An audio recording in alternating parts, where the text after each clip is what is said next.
श्री सीताराम, जय जगन्नाथ। शिखा अवस्थी के चैनल में आप सभी का स्वागत है। मैं हूं शिखा अवस्थी। आज इस वीडियो में हम जानेंगे कि जगन्नाथ भगवान की पूजा किस प्रकार से की जाती है, क्या व्रत विधि है, वर्ष 2025 में यह पूजा किस दिन की जाएगी और हमें किस प्रकार से इस पूजा को करना चाहिए। तो जगन्नाथ भगवान की पूजा प्रत्येक वर्ष चैत्र मास के शुक्ल पक्ष के सोमवार के दिन यह पूजा की जाती है। और यदि किसी भी कारण से आप चैत्र मास में नहीं कर पाए तो वैशाख मास के शुक्ल पक्ष के सोमवार को आप इस पूजा को कर सकते हैं। फिर भी यदि आप नहीं कर पाए तो आषाढ़ मास में जब भगवान की रथ यात्रा निकलती है तो उस दिन आप जगन्नाथ भगवान की पूजा अपने घर पर सरल विधि के अनुसार कर सकते हैं।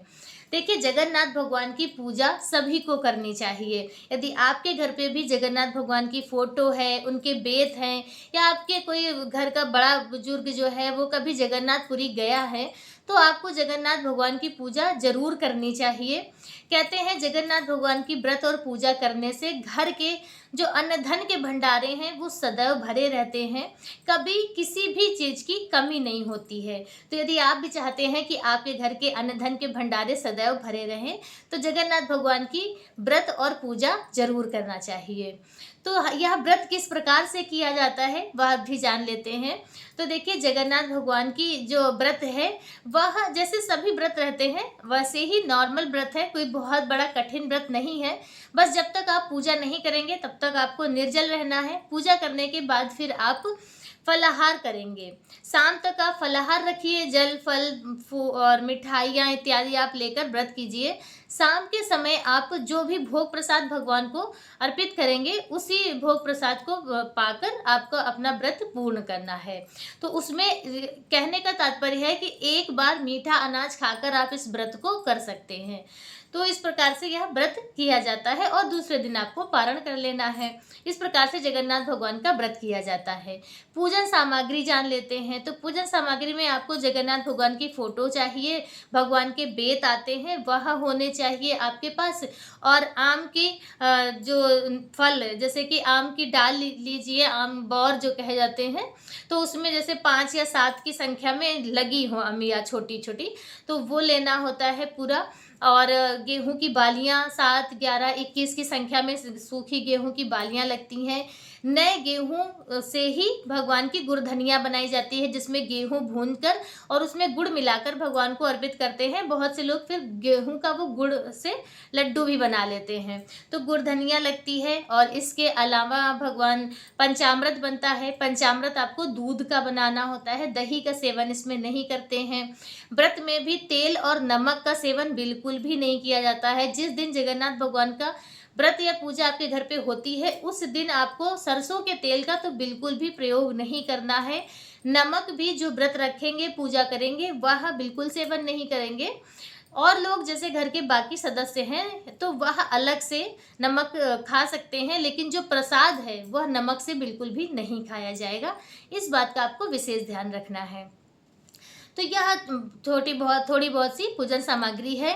इसके अलावा भगवान के भोग प्रसाद में आप देखिए, बनाने को तो बहुत कुछ बनता है जगन्नाथ भगवान की पूजा में, लेकिन जो भी आप यथाशक्ति बना पाए पकवान वह आप भगवान को बना के अर्पित करें, जिसमें से गुड़धनिया, पूड़ी, गुझिया, हलवा और पंचामृत, इसके अलावा जैसे बतासे हैं, पेड़े हैं, या सब भी आप, ऋतु फल है कि खीरा, ककड़ी, खरबूज, तरबूज, ये सब जैसे आते हैं वह भी आप भगवान के भोग प्रसाद में रखेंगे। तो बस यही सामग्री आपको लेनी है। एक थोड़ी सी बड़ी मटकी लेते हैं, चाहे आप जो बाजार में जैसे मट्टी के घड़े आते हैं वो आप ले सकते हैं, या घर पे कोई आपका कलश या बड़ा लोटा हो वो आप रख सकते हैं। और एक कलश की आवश्यकता होगी, चौकी इत्यादि। और अब हम यह जान लेते हैं कि किस प्रकार से हमें पूजा करनी है। तो पूजन की बिल्कुल सरल विधि हम आपको बताएंगे जो आप बहुत ही आराम से अपने घर पे कर सकते हैं। एक चौकी ले लीजिए, उस पर लाल या पीले रंग का कपड़ा बिछा लीजिए और उसी पर आपको भगवान की फोटो स्थापित करनी है। फोटो के नीचे आप थोड़े से गेहूं या पुष्प की पंखुड़ियां डाल दीजिए। भगवान का आसन होता है। उसके बाद जो भगवान के बेत हैं, जगन्नाथ भगवान के जो बेत हैं, उन्हें आप कच्चे दूध और शुद्ध जल से स्नान कराकर फिर भगवान के पास उन्हें रख दीजिए। जो जल स्नान कराने वाला होगा उस जल का छिड़काव आपको अपने पूरे घर में करना है, अच्छा और शुभ माना जाता है। और उसके बाद फिर आप कलश की स्थापना कर लीजिए। जैसे सभी पूजा में अष्टदल कमल बनाते हैं, एक कलश रखते हैं और कलश के अंदर सिक्का, सुपारी, लौंग, इलायची, बतासे इत्यादि डालकर कलश बना लेते हैं। कलश में पंच पल्लव रखते हैं। और यह जो जगन्नाथ भगवान का या तो अलग कलश होता है, और दूसरा जो कलश कहिए या हम लोगों के यहाँ पे जगन्नाथ भगवान की मटकी कही जाती है, उस मटकी में आप जो भी पकवान अपने घर पे बनाएंगे, पूड़ी, पुआ, गुजिया इत्यादि, तो वह सब जो पकवान भगवान का बनेगा वो सब उसी में भर के, और फिर ऊपर से एक बड़ा पुआ जैसा बनाते हैं। उसे जो जो भी पात्र है आपका, उसी के साइज का वो पुआ बनाकर रख के उसे ढक दिया जाता है। वो जगन्नाथ भगवान का भंडार कहा जाता है। और यह भले ही आप किसी छोटे पात्र में ही बना लें, ज़्यादा नहीं बना पा रहे हैं, लेकिन यह मटकी जरूर भरिएगा। बहुत ही अच्छी और शुभ मानी जाती है, तो यह मटकी जरूर भरनी चाहिए। जो भी भोग प्रसाद आप जगन्नाथ भगवान के लिए बनाएंगे वह शुद्ध देसी घी में बनाएंगे। तो इसलिए क्या होता है, जो हम भगवान को अर्पित करते हैं जितना भी प्रसाद, वो घी से बना लेते हैं।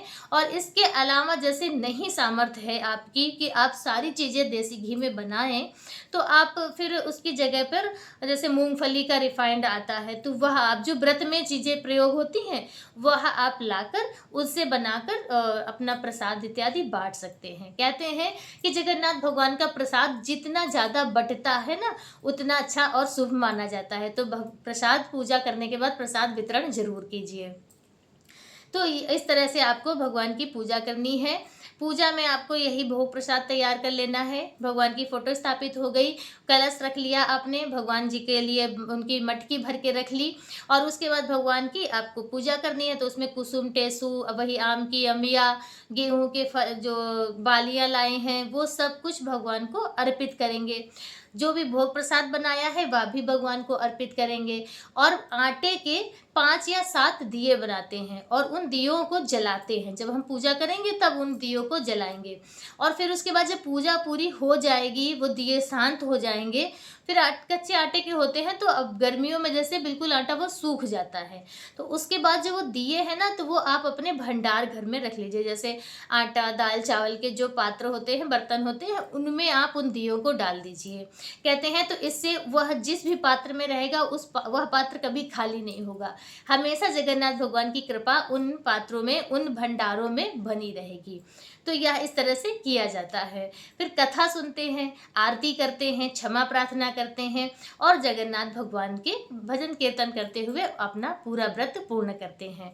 तो इस प्रकार से जगन्नाथ भगवान की पूजा होती है। बहुत सुनने में तो थोड़ा सा लगता है कि बहुत बड़ा, बहुत विस्तृत है, लेकिन जब आप करेंगे तो आराम से कर लेंगे। बहुत ज़्यादा विस्तृत रूप से नहीं तो सूक्ष्म विधि से ही सही, लेकिन जहाँ तक संभव हो जगन्नाथ भगवान की व्रत और पूजा सभी को जरूर करनी चाहिए। तो जगन्नाथ भगवान से की पूजा से संबंधित आज का वीडियो मेरा बस इतना ही। किसी भी तरह की कोई कन्फ्यूज़न हो, कुछ पूछना हो, तो आप कमेंट करके पूछ सकते हैं, क्योंकि सारी चीज़ें एक ही वीडियो में बताने में वीडियो बहुत बड़ा भी हो जाता है और कुछ चीज़ें जल्दी जल्दी में मिस भी हो जाती हैं। तो यदि कुछ भी आपको पूछना हो तो आप कमेंट करके पूछ सकते हैं। मिलते हैं दूसरे वीडियो में किसी दूसरी जानकारी के साथ, तब तक के लिए श्री सीताराम।